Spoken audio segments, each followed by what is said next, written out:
Okay. Okay, we're ready. Good morning, everybody. Hope everybody's well. Happy Friday for those of you who are live. Happy whatever day of week it is for you whenever you're tuning in. Incredible how quick this week is going. We have a guest that's coming in from Mexico. Good morning, Bella. It's an honor to be with you. We've been talking about this idea of thought. For those that have been joining us now, we are knee-deep into this world of thought and trying to understand it, because the more we can understand it and demystify it, the more we're able to control it and influence it. So that's where we are. And let's see if we can sort of like close out a little bit. Last night on the Shabbat show, we spoke about converts.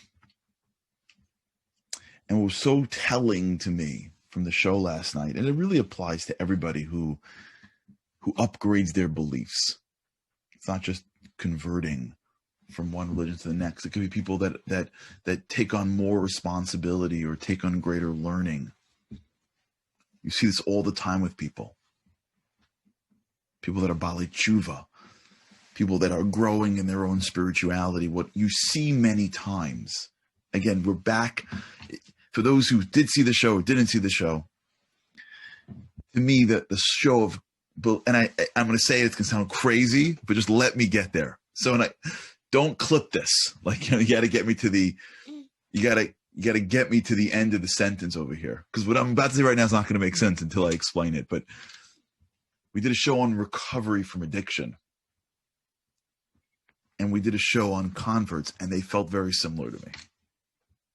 What is people that have recovered from addictions and people that have converted have in common? In both cases, they had to dig to some place they didn't know existed in order to accomplish the thing they needed to accomplish. In the case of someone who's recovering from an addiction, of course, there's a lot that goes on. I don't need to minimize it, but if you really can, in my opinion, break it down, it's what we're talking about.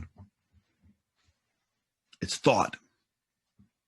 It's the ability to identify that source that is you, that is above and beyond the actual thoughts that are addicted to doing that thing.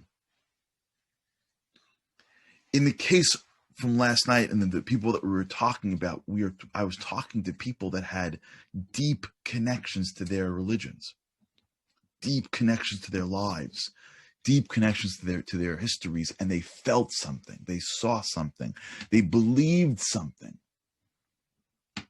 So if you can almost go into the journey of somebody who is growing in their own religion, whether they were born into it or they weren't born into it. And there are a lot of people like this. There are people that you're listening to right now. You're like this. You know you're like this. You know your background. You know how much you've grown in your spirituality. You may be related to people like this. You may be born to people like this, who grew exponentially in their relationship to something spiritual. So there's the addiction stuff required to go deeper to break some mental connection. But guess what? When a person grows spiritually, what they're doing, without even realizing it, is that they are identifying a source from within them that is saying the normal course of how my brain operates, what is typical for me on a regular day, what is normal for me in the foods that I eat, or the places that I go, or the clothes that I wear, or the words that I use, or the things that I do or don't do. This has been programmed into my brain since I was a kid.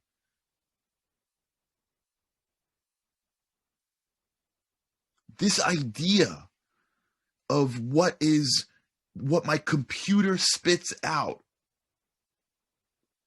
I have to go to some place. I have to go to someone that can stand within these thoughts and turn to an entire computer system, to an entire operating system. I'm telling you, I meet people like this. I'm like, you guys are incredible. They're like, we're just regular. I'm like, no, you're not. Like, no, you're not. Baalei Tshuva are not regular people.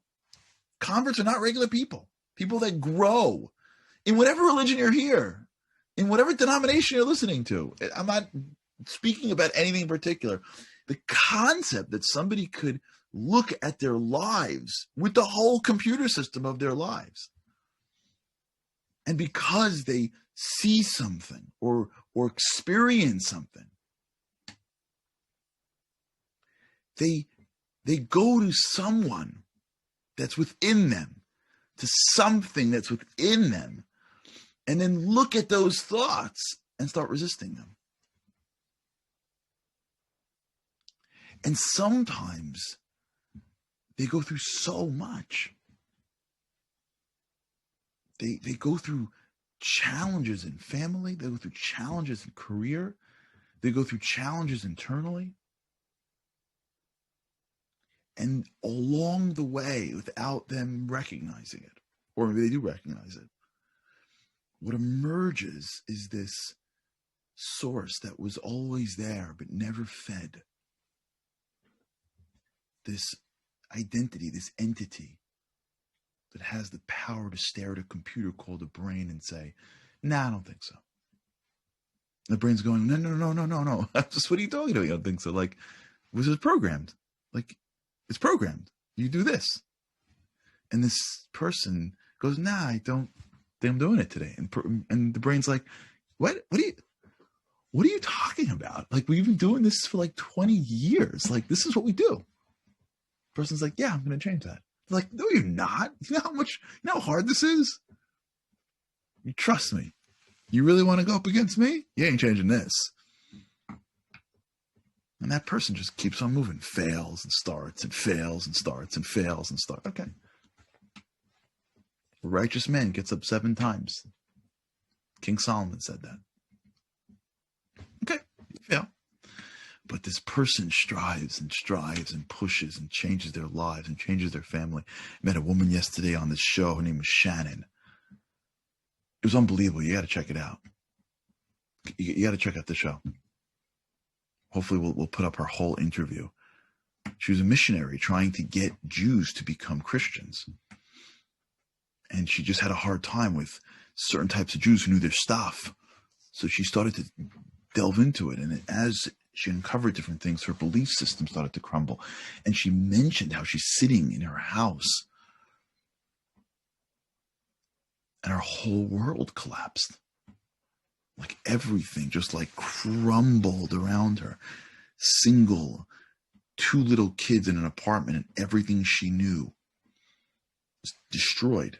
And I'm not talking about religion versus religion right now. I'm talking about human being in a home alone. 2 little kids. Everything, her whole mental schema collapsing. How is she standing right now? How has she built a whole new life for herself right now? How did she move and do all the things she's doing? Because she identified when that happened that there was a source within her that was even bigger than her thoughts. What we see from all these types of people in our lives, and they seem like they're normal, but they're not. Because they're living with the stronger soul. They're living with a power source that has been able to stand between the thoughts and say, no, yes, no, yes. You don't control me. And as soon as a person begins to understand that my thoughts don't control me, as soon as that begins, an entire new door of life opens up. As soon as a person says that even though I'm having these thoughts and they're happening again and again and again, I am not my thoughts. I choose my thoughts. I decide which thoughts I'm going to give life to and which thoughts I'm going to laugh at. I decide which temptations I'm going to follow and which I'm going to go stop it. It's not what I do. It's not who I am. And I have something inside me that is beyond thought. Because even though thought is intangible, it's still physical. Even though you can't sense it from a spiritual paradigm, it's still on the side of physical. That's why when you feel inspired, it's hard to put it into words. Because thought, when it comes into our brain, manifests as words to some extent. There are thoughts that you can't, well, that's what I'm getting at, which is as thought, I'm using thought as articulate thought now. As articulate thought comes into our lives, we've put a cover on it. It's still physical. It's not like I can sense it physical, but it's still in the world of physical. Words is a communication tool in the physical world. That's why when you feel inspired, you're like, what did that feel like? You're like, I don't know. You're like, when you don't know, what do you feel like? You're like, I don't know, it felt great. What do you mean great? How great? And you're like, amazing. Like, wow, what does that mean? You're like, I can't put it into words. Why? Because it doesn't belong in words. I can't hold on to 2 + 2 is 4. I just can't hold on to the concept that 2 + 2 is 4. Where is it? I can't hold it because it's not something that my hands can grasp. Spirituality is not something that the words can grasp. So every time you have a thought that's articulate, by definition, it is in a dimension that is the physical world.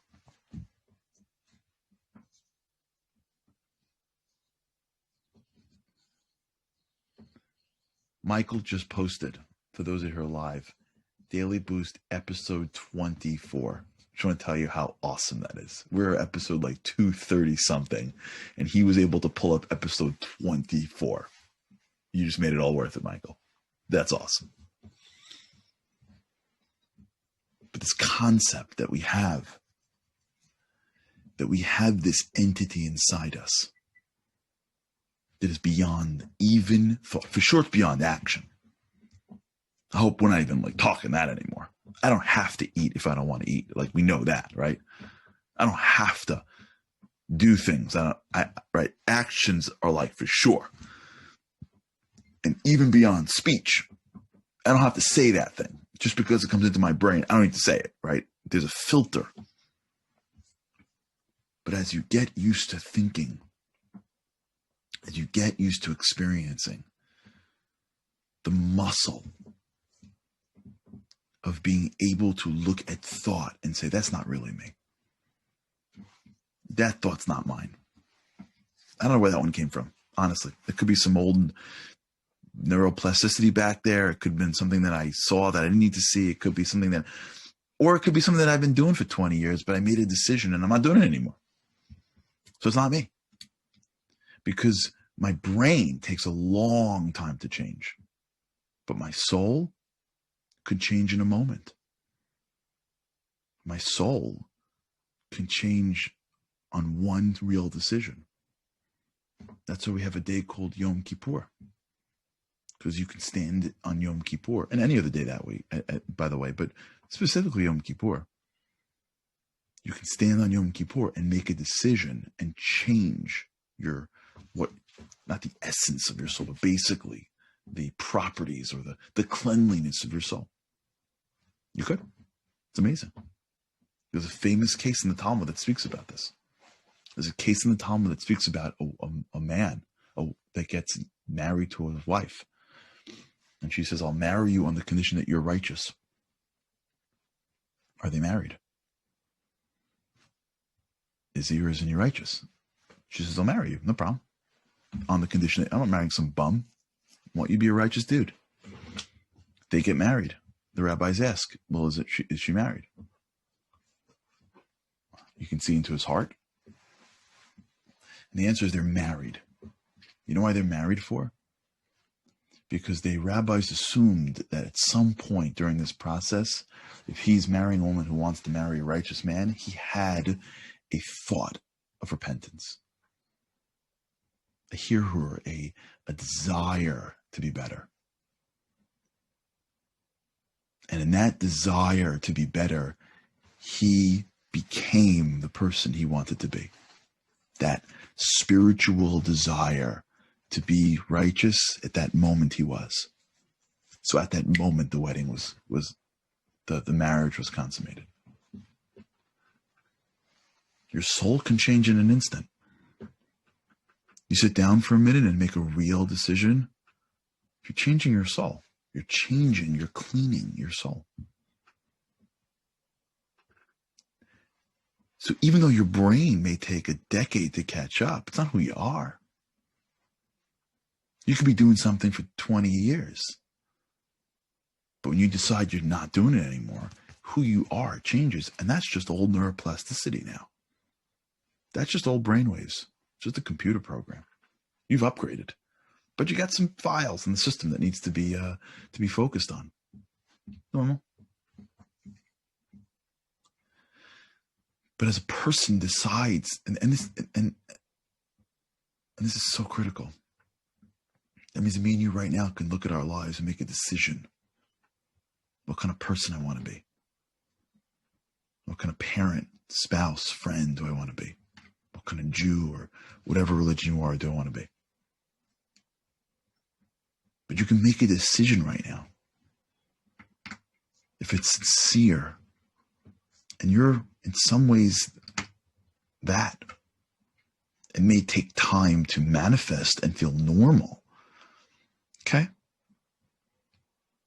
If you want to be healthy and you make a decision to be healthy, you're healthy. It may take time to manifest. It may take time for your brain to naturally pass on dessert. Fine, that's the computer program. That's not who you are. Be, do, have. You are who you decide to be. And the rest of it has to catch up. That's normal. The company makes a move and goes left. It pivots. Okay, you got to figure out like who stays, who goes, how the systems work. Do you have enough employees? But you pivoted. You're heading in a new direction. It's called life. And that's our decision. But that's how I want us to go into the weekend. That's really what Shabbat is all about, I believe. Slowing down. You know, in life, we think we're being productive when we're busy. Many times we're not. Many times we're being lazy when we're busy. We're being mentally lazy by being busy. In life, sometimes the most productive use is thinking. It's questioning. It's wondering. And when we have a weekend and we have the opportunity to like digest these principles, to sit for a minute and go, wait, I am not my thoughts. The world is open before me. I'm watching people that overcame addictions. I'm watching people that changed their whole belief structures. I'm hearing stories of these heroes that overcame real major challenges. What do I want for my life? What do I want to become? And whatever it is that I feel my next step is, that's who I am. If I make a decision to pursue it. My brain is going to have to come on board at some point, but it's okay. Because I'm not my thoughts. And I'm not my habits. And I'm not even my memory. I control my thoughts. I create my habits. And believe it or not, I even select my memory. And when we have this feeling that I am this entity that is separate, and we really understand what that is, we realize that we've been given all the power we need to create a great life. We just need to really work for it. We need to work hard for it. But better work hard for something that we can control than not be in control at all. All right, everybody. Oh, have a great weekend. Have a great weekend. Good Shabbos, Shabbat Shalom. Let's really make it work. Let's really think about this. Let's together make a decision to do something, to be someone we weren't, even if it's a degree more than we were before. Let's not be blown away by our minds. It's just a computer. It's a sophisticated computer, but it's just a computer. Let's not be blown away by our thoughts. Let's recognize the control that we have and take responsibility for the life that we're supposed to lead. All right, everybody. Have an awesome Shabbos. And with God's help, I cannot wait to see you again next week. Take care.